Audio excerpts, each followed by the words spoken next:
What's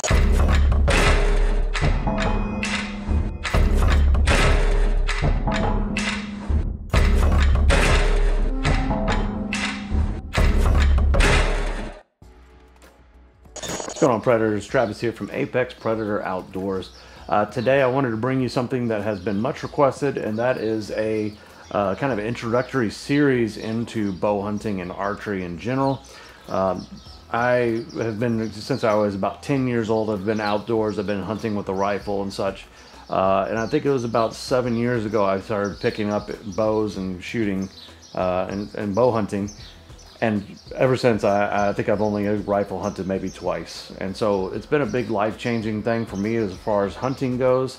And as far as just, the outdoors in general, archery has kind of really brought me back into that space. So I wanted to kind of gear this first video towards, the beginner and getting familiar with the equipment and familiar with whatever bow you have and how that works. We're going to be talking primarily about compound bows today because they're a little bit more technical, a little bit more complicated, but we will also touch on my recurve bow as well. Before we get too far into the video, I just want to say thank you for subscribing. Like this video if you're really interested in to see what's going on here. Like this video if you really like this kind of content, or if you just appreciate what we're doing. You can also support the channel not just by liking and subscribing, which is free, by the way, so don't feel bad about doing that. But you can also go... a little bit. But you can also go to my shop that I have on Teespring. If you look down in the description below, you can get yourself some Apex Predator Outdoors gear. Also, I have Thingiverse. I have some things listed there that you can actually download, and if you have a 3D printer, you can print these things. And so you look at those links in the description down below. Also, if you want to just purchase these 3D printed things from me, like the target pins that I have here that has been showing off, and the nose buttons that I have 3D printed and designed that you can put on your string to make your shots a little bit more accurate. You can go into the Thingiverse thing down there, or you can contact me on Instagram at apex_predator_od. And again, you can find me there. But without further ado, let's do further. So let's open up this series, and we're going to be talking about the compound bow and the different parts of the bow. So in order for you to be a confident archer and a confident hunter, I think that you really need to understand your gear and how it works and what parts make up that gear. That way you'll know whenever you encounter problems, you know a little bit better how to diagnose these problems and how to understand how to use the bow and what's safe and what is not safe. So the first thing we got here, this is my compound bow here. This is a Martin Max 33. I have the IQ Define bow sight on here, IQ Define Pro actually. I have some Bee Stinger stabilizers. I have the Ghost XV string from Gas Bow Strings on here. And then pretty much for the rest of the bow here, this is completely stock. This is the Carter Wise Choice, or the Wise Choice and Release. I really like it. But anyways, let's talk a little bit about the bow itself. So starting at the top of the bow, we're just going to go over the different components that you've got here that make up the bow. One of the big things that is unique about a compound bow is this right here, and this is the cam. To understand how a cam works, you kind of think about a wheel. And so basically what your average wheel does is it does not actually produce or store energy. What it really does is it just rotates, and it kind of transfers energy and direction. So if this were just a solid wheel here, my string would come up and it would come over, and then that wheel, or on a bow it's called an idler wheel, would just transfer the direction of that energy. But what is the difference between a wheel and a cam? So a cam here, you can see that there is an offset here. So the center of the cam is actually about right here, okay? It's kind of got this oblong shape to it, right? But you can see the axle, which is where the cam spins, is way over here on this side. So the axle being on this side, it means that whenever you pull back on the bowstring, that this is not going to spin just in a perfect circle. It's actually going to kind of lop over, and it's going to be uneven in purpose. But what that does is that kind of produces this energy. It stores that energy from you pulling back on the bowstring, and it allows you to have what we call a valley. And so that valley is basically what creates the let off, or the let off is created, the valley is created by the let off. I'm not sure, the chicken or the egg, right? So basically whenever I pull this back and it gets to a certain point, I'm going to feel where there's a definite drop in the amount of weight that I'm holding. So I'm pull back, and then I feel that drop. So whenever I'm holding the weight, this is a 72, or it's drawing at about 72.5 pounds. Whenever I draw back on it, I'm going to feel that valley kick in, and that is basically the cam rolling over into a position where most of the weight is taken off the string. And as soon as I let go of the string, I fire my release, right? Because of that tension built up in the limbs and everything, it is going to spin back over and it's going to exert that force back into the string. So some of the early compound bows, they would just have two wheels on here, and then basically whenever you pull back, you were still holding all of that weight from the bow. Then came some other systems where they had a single cam, and then they had what's called an idler wheel. That idler wheel would not actually store any of the energy, or wouldn't transfer any of the energy. Basically what it would do is just act as a wheel to turn that string as the cam rolled around into place. So while we're talking about this, there are several different types of cam systems, right? There's a no cam system where it's basically just two idler wheels. There's a single cam where it has one idler wheel and then it has a cam on it. There is a dual cam where basically it has two cams. Typically they are a similar or identical. A lot of times cam is called a dual cam system. And then there's also a setup called a hybrid cam system, which is what this is here. So technically these are both cams on here, but what it has is there are two different shapes. And so they change it. Basically it will change the draw characteristic of the bow. So what are the benefits of each of them? So with a single cam system, some of the noted benefits are that it is going to be quieter. It's not going to be as aggressive, but it will be a little bit slower bow. With a dual cam or even a hybrid cam system, typically what you see is it's going to be a lot faster speeds, but also it's going to be a lot more aggressive draw compared to a single cam system. But with the technology coming out in a lot of compound bows today from the large manufacturers like Hoyt, Martin, Matthews, PSE, Elite, and so forth, they've been able to mitigate this, and a lot of the cams, even though you have a dual cam system or a hybrid cam system, they are able to really make that draw as absolutely as smooth as possible. Okay. So let's move on from the cams. That's a basic cam. These are what, stores that energy so that whenever you pull back, you get a little bit of a let off, or you have that valley so that you can, shoot a little bit easier and you can hold that bow a little bit longer. So a quick close-up of the cam that we've got here. So we've got the axle. All right. We're gonna look at this. There's this right here is called the string stop, and basically what this does is as the cam rolls around, or rolls around this way actually, it's going to hit this, and this is going to stop the draw of the string, or the draw of the bow. This is my preferred method of basically stopping the draw of the string. So you can either have a string stop, which basically what it'll do is it'll come around and it'll actually hit one of these control cables here. That'll stop it by touching the string, or you can have it like this where it stops by touching the limb. If you have a limb stop, it's going to stop it whenever it hits the limb, and it's going to be a very, very solid, what we call back wall. So that point where the draw stops and you're holding it at full draw, it's going to be a much more solid wall if you have a limb stop on there. With a string stop, you can see as I pull on this, it's going to have a little bit of a flex in there. Some people prefer that, some people prefer this. I recommend you go draw some bows at the bow shop and test to see which one you like the best. This right here is a module. So I need this to focus. So this right here is a module that bolts to the cam. This module right here basically is what sets my draw length, or how long that string is. Okay, you want to make sure you have a proper draw length for your length of arms, which usually is found by taking the inside of your grip from one side to the other with your arms spread out, and then divide that by like 2 or 2.5. But basically you take that, or sorry, it's 2.5 I think. But you take that number, and that's usually a good starting point for a draw length. Your draw length can vary from that number, so just keep that in mind. Mine is supposed to be about 28.5, but I usually draw it about 29 or 30 inches because it just feels more comfortable, works with my anchor points. So by rotating this, I can unscrew this from the other side over here, and I can rotate this module, and it will change the way that the string rolls over this whenever I come to draw, all right, and which will change my draw length, all right.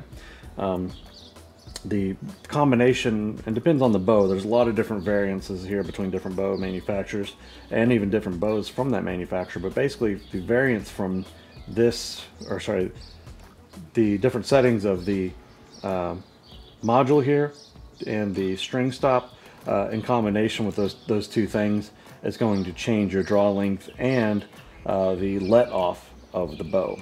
Okay, so on this bow, this Martin Max 33, again, I got it set to 30-inch draw, and it is set to be about, I think it's a 75 or 80% let off, so it's not super aggressive. I like to have a little bit of more hold weight on there because it makes me hold the bow a little bit more stable. So those are the cams there. So next we are going to talk about the axle. So the axle is basically the point at which the cam will rotate and which it will spin. There's lots of different types of axles out there, but this is the point where basically the force of the cam and the string attaches to the limbs. So the axle has to be very durable because it is doing, both of these axles are what is really taking a lot of that weight and transferring it into the rest of the bow. So with some bows, on either side of the cam, right here by the axle, you're going to have what little spacers that space out the distance between the cam and the two limbs here. This one doesn't really have those because it doesn't really need them, and it's just a way that works. But some bows will have several spacers in here to change the distance from one side to the other to the cam in relation to the limbs. So whenever you are drawing back your bow, you want this cam to, as much as possible, to go in just a straight line, just straight over this way. Unfortunately, with some bows, as you draw back, you'll see a little bit of lean where the cam, instead of it being in this straight position here in relation to the limbs here, you'll see it kind of tilt to one side.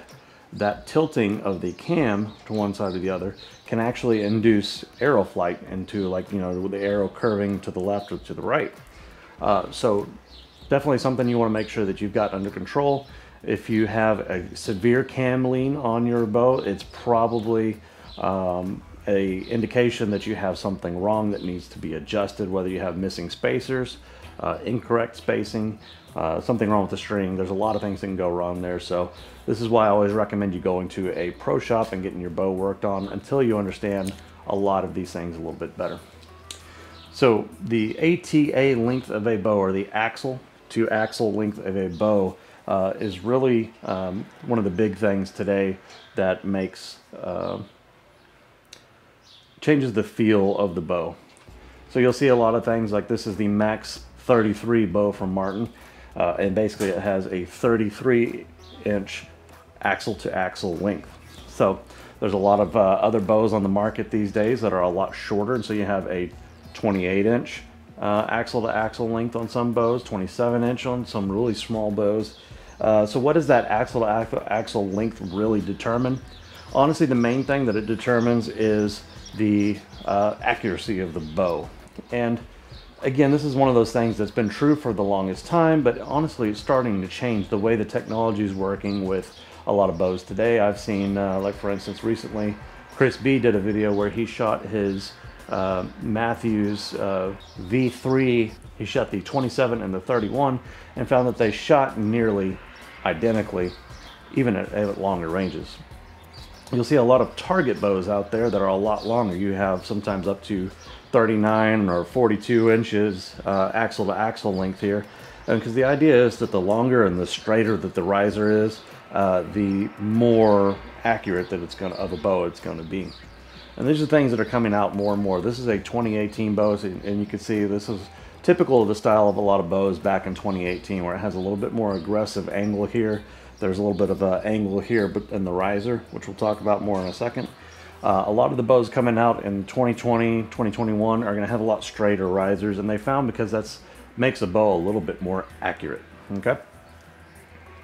So anyways, so the axle-to-axle length, main thing that it used to control, and it still does sometimes, is accuracy, because the longer the riser is, the more accurate the bow can be. Another thing that is affected by the axle-to-axle length is the angle of the string. This is probably the biggest thing that the axle-to-axle length of the bow figures. So basically, if I have this bow at full draw, and I've got my string coming from here, you know, right about the corner of my mouth, coming from down to one cam here and to one cam here, I've got a lot wider string angle with a 33-inch axle-to-axle bow. If I have a 27-inch axle-to-axle bow, I may encounter a problem if I've got a really long draw, because what happens is that angle to the cams is going to be a lot sharper. And what that means is that my string is going to be further away from my eye. So if you're using a peep sight, which I am not, but if you're using a peep sight, then you have to realize that that string angle is going to put your peep further away from your eye. All right. So again, another reason to make sure you go try out bows before you buy them is because you might think, hey, I'm just going to go buy this, 31-inch or axle-to-axle bow, or a 27-inch axle-to-axle bow even. And let's say you've got a 31-inch draw, that string is going to be really far away from your face, making that peep a little bit harder to access. The limbs of the bow are what actually store the energy in the bow whenever you draw, and causes it to pull that string back and to fire the arrow. So whenever I draw my bow, I pull back on it, these limbs will compress. And right now they are flexed. So when the limbs are flexed like this, you can see it's storing energy. It's got tension in my string right here. So these limbs are able to store a lot of energy, which is what puts the arrow down range whenever you fire. So you can see this limb right here is straight, because this limb is straight right here. Compared to the ones that are in the bow here, they are flexed at like what is almost like a 30 or 40 degree angle. Whenever I draw back, they flex even more, so you can see how much tension is put on them. And then whenever the arrow is fired, when the string is released, they snap back into position, and that's what shortens the string back and throws the arrow downrange. So they're typically made out of fiberglass, and the reason they're made out of fiberglass is because it allows a lot of flex without any breaking. Whenever you're buying your first bow, and I'll go more into detail about this later, but when you're buying your first bow, it's very important that you make sure that the limbs are not cracked. If they have any cracks in the limbs, it is possible that that limb could break while you're drawing the bow, and it could break other things on your bow, as well as hurt you very bad. So if you're buying a used bow as your first bow, I always recommend taking it to a pro shop or taking it to an archery shop and having them inspect it. There are ways you can do this at home as well, by putting like chalk on here and things like that, and you can see whether there's cracks or not in the limbs. It's always best, if you're not sure, to take it to an expert, because you don't want this bow to explode on you whenever the limbs give out. So the limbs, let's talk about limbs. So now moving on from the limbs, we go down to these little things. By the way, the limbs are basically just harmonic dampeners. It's a piece of rubber that helps reduce vibration, so that after the shot you don't hear a boom from the limbs compressing here, or decompressing. And so these things just kind of absorb some of the vibrations. We'll talk more about vibrations whenever we get to the riser here. So the next over here is a limb pocket. So basically this is where the two ends of the limbs come and they settle down in here. And basically this just keeps the flexion of the limbs to this area. So basically whenever the limbs flex, they're pushing up against this, right? You see this big screw in the top here? That big screw is there for a reason. That's how you draw, on most bows, how you adjust the draw weight of the bow. So basically as I unscrew this, you can see it's connected right through here. There's a bolt that goes in here. As I unscrew this, one turn at a time. So I do one turn here, one turn here, one turn here, one turn here. And basically what that'll do is it'll reduce the poundage by allowing this to come back up and reducing the angle of the limb, right? So that if I reduce the angle, I reduce the amount of energy stored there, and I can reduce the poundage. So typically by reducing, or sorry, unscrewing this, it will raise this whole limb pocket up from the riser, which is this main part right here.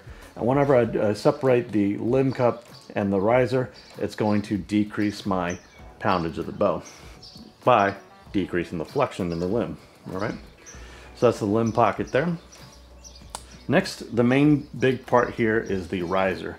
I did a whole video on risers where I had to take my riser, my bow apart after I did have a limb crack. That's why I've got these extra limbs in here. But I had to replace a lot of things on the bow, and so I'll put a link to the video up here where I took my bow all the way apart to the riser. Really good video if you're wanting to understand how bows work and how these things come together. I'll put a link up in the description above where I had to take it apart and Cerakote it. The riser is I would say probably what you would consider the main part of the bow. This is the place where you grip the bow. This is where like most of your accessories are going to attach to the bow. This is where your sight mounts. This is where the arrow rest mounts. This is where your stabilizers mount. The riser is, I guess you'd say, like the heart of the bow. So the riser is where the limbs attach, right? So you've got the limb pocket right here, the limb cup, whatever you want to call it, attaches to the riser here. It's also the pivot point for the limbs as well. So with a riser, the things you want to look into a riser, there are several different options. The main ones you have today is going to be a riser that is made out of a cast aluminum, a milled aluminum, like a billet, or you can also have a carbon riser. So each one of them have different pros and cons. With the aluminum riser, the main thing is going to be it's very, very rigid. So there's not going to be a lot of flex in the riser. So anytime you have flex in the riser, it means that you're going to have a little bit of issues with accuracy. And it's not going to be a lot of flex. It's, you know, it's not going to be, this thing does not bend a lot. And so you see this kind of aggressive kind of curve that this has in it. A lot of the newer bows have a lot straighter riser to them. And the reason for that is because they found it's a little bit more accurate, as I told you before, to have a straight riser. As before, they kind of put this curve into it, this gentle curve, and they decided that, and I think the reason for that is that they felt that it could handle a little bit more flex like this. So with an aluminum riser, like I say, it's going to be very rigid and very tough. Some of the it's going to be durable as well. You're going to have no issues with, you know, banging this thing up. The riser is going to be the most durable part of your bow by far. Some of the downsides to the aluminum riser is whenever it transfers heat and cold very well. So whenever you are outdoors and you say you're in a very cold or snowy environment, the riser of your bow is going to be very cold as well. So whenever I'm holding this in my hand, sometimes if I don't have gloves on, it's going to be freezing cold. It's like holding an ice cube in my hand, and it's not very pleasant when it's cold outside.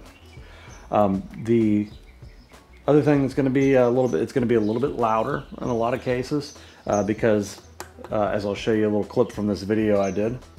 With just a plain aluminum riser here, you can see that it's actually got quite a bit of resonation in it, I guess you'd say. So it resonates quite a bit. And so what was really interesting is whenever I took these dampeners out of here, there's two of them, there's one on each side, how much the bow actually resonates. So, you know, of course, when you add the limbs and you add all the other different things to it, you know, under that tension, it's not going to vibrate as much. But whenever I take these out, I mean, you can hear how much different. The bare aluminum riser has a very high resonance to it, so it has a lot of vibrations and things like that.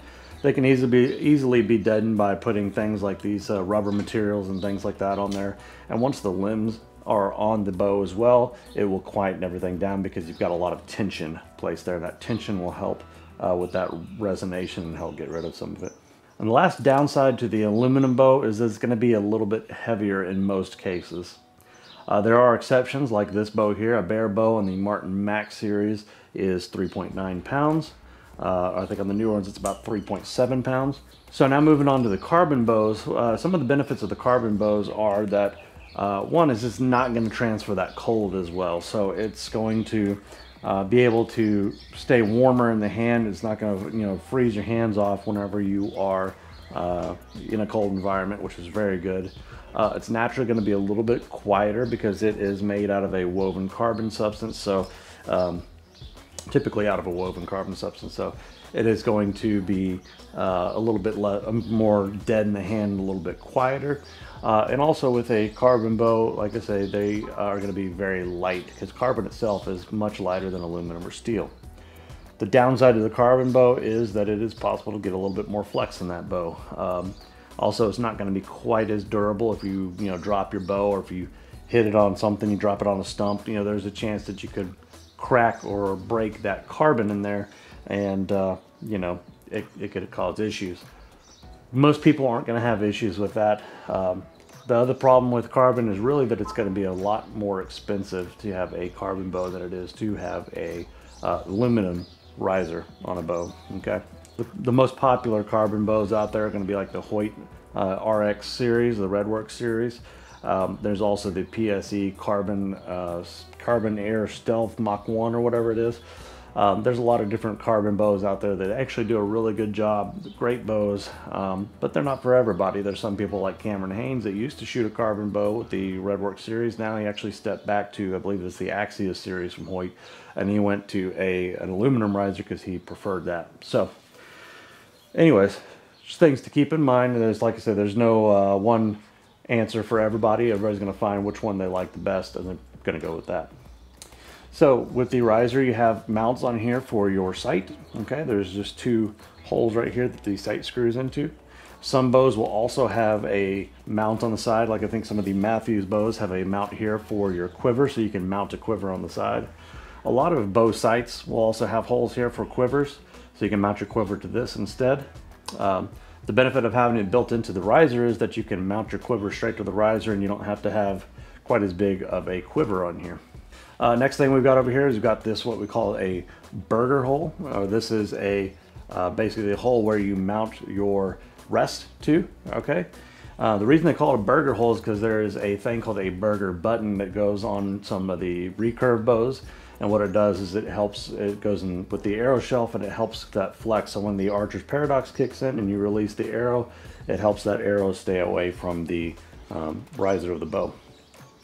So that's the burger hole, a burger button hole, as you'll hear it called sometimes. Then this is again where you mount your arrow shelf here. Some of them have one hole, some of them have two holes. This Martin Max 33 obviously has two burger buttons right there. This is usually also the point at where you are going to place your arrow. So whenever you are tuning your bow, you're going to set the arrow to where it lines up directly through the burger button, or the burger button holes, or you'll be about like 3/16 of an inch above that. This is very typical, but not every bow is going to be like that. Every bow tunes just a little bit differently, okay? Moving on down there, we got through the grip. The grip is where you hold the bow, right? So I'm holding the bow, that's where I grip it right there. What the grip really, the challenges that the grip brings is the grip, as you have a thicker grip, it's going to be easier to hold on to that bow, right? It's going to have more to hold on to. The problem with having a thick grip can be that it'll cause you to torque the bow. So the more grip you have on here, the tighter your grip is, the more the chance is that you are going to twist this bow in one direction or the other and have your arrows not release straight out of the bow. A lot of target archers and such, they usually like a much thinner grip. Usually they'll have one that's contoured towards their hand as well. And a lot of companies nowadays offer grip options that have replaceable and exchangeable grips here so that you can change exactly how that bow feels in your hand. I did modify this grip whenever I had my bow in pieces. I modified it just a little bit so that it fit my hand a little bit better. Again, I'll put an excerpt from that video right here.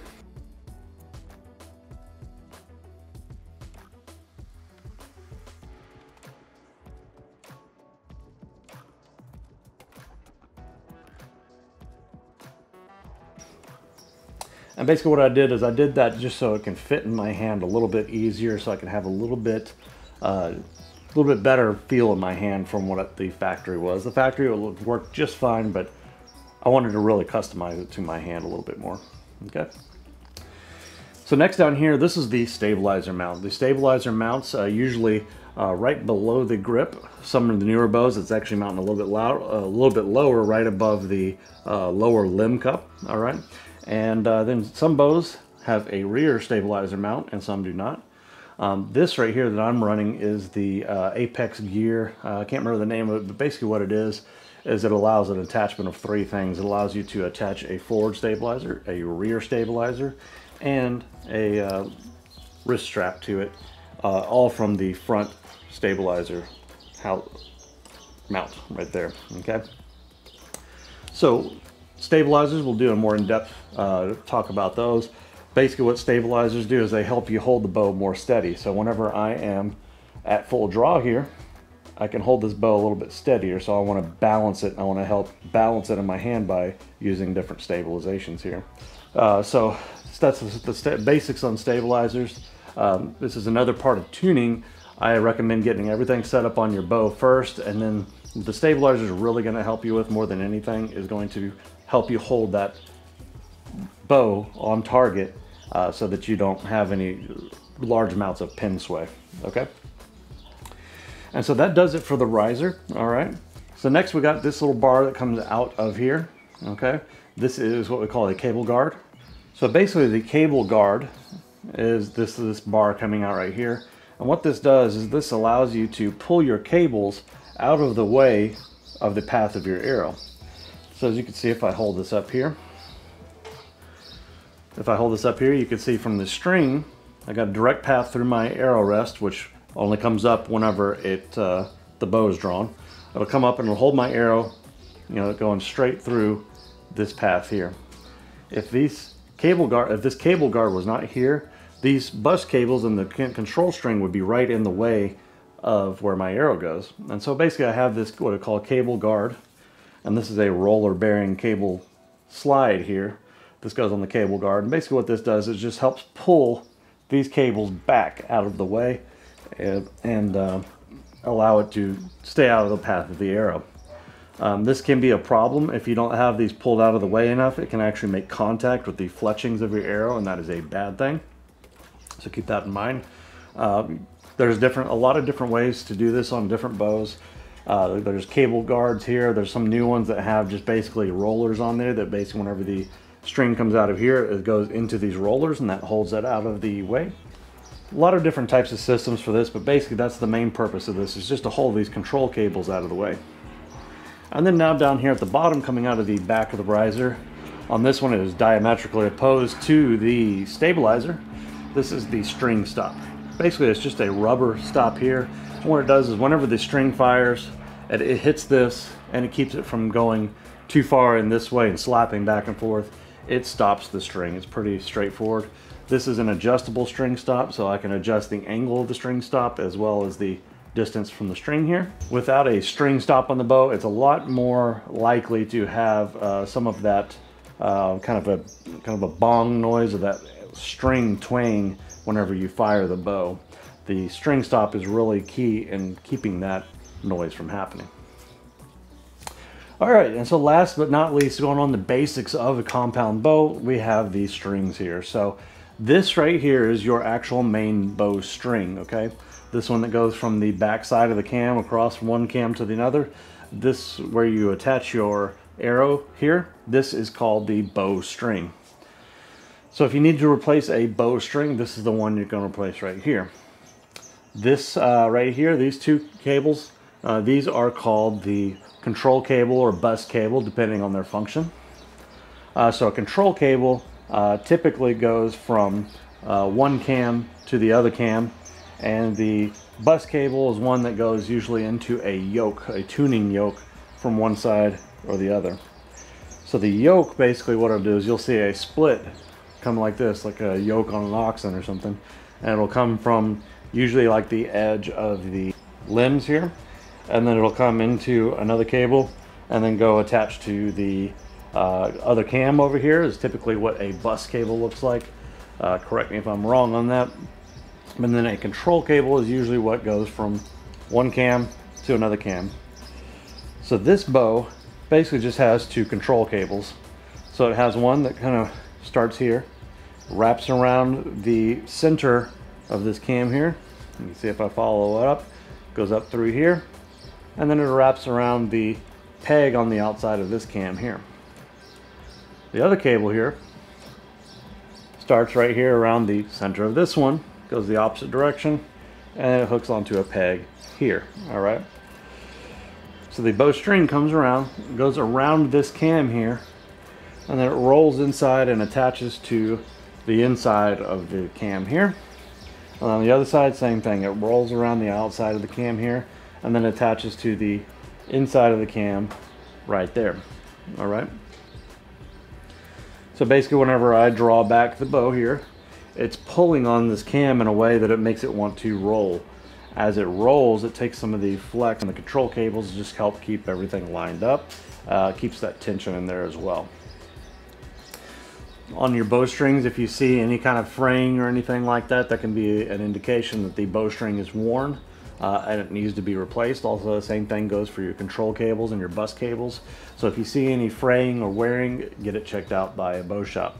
Especially when you're first starting, there's a little bit of fray that is acceptable on a bow, and that can be overlooked, or you can just kind of wax the bow string down and hold all that together.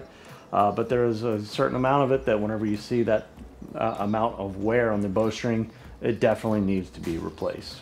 Okay, so I hope this was a great little entry video to you guys to get used to bow hunting and archery for the first time. Hopefully you can use this information and take that into the field with you. So for the next few videos, we're going to be talking about a little bit more in depth. So this is video number 1. Number 2, we're going to talk a little bit more about buying your first bow and things to look for on that. So thanks guys for watching this video. If you hung in this far, again, support me by going to my Teespring site and buying shirts there. We're about 800 subscribers. So we're trying to push that to 1,000 and beyond. So please subscribe to the channel, like the video if you like what you saw here today, guys. And if you're new here to the channel, one thing I always say, the end of every video, I always tell you guys, defy the odds. And the reason I tell you guys to defy the odds is because there's a lot of reasons. There's a lot of excuses for not doing things that we should be doing, like exercising, you know, going to the gym and working out, practicing with our bow, practicing with our skills, practicing with our guns, whatever the thing is you're trying to do. There's a lot of reasons out there, and if you're like most people, you are not going to do the practice and put in the time that you need to practice these skills. With this, I'm saying, with this channel, I want people to defy the odds, and I want you to grow. I want you to live better. I want you to live stronger. I want you to defy the odds. Don't be mediocre. We want to go further, guys. So with that, as always, keep defying the odds. It was a busy ass day on the street. There's cars everywhere, man. This is hopefully a lot of information that you can use and you can take into the field with you. Okay, so the bowstring comes around here, goes around. Son of a bitch, where does this go? But very lightweight. But some of the carbon bows,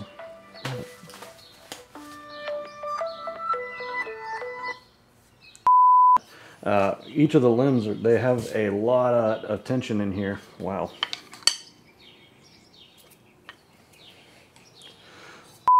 A little bit of flex in the riser is not a bad thing. This is how it's been for a little bit while. I gotta take it. And that allows the limbs to have... What is going on over here?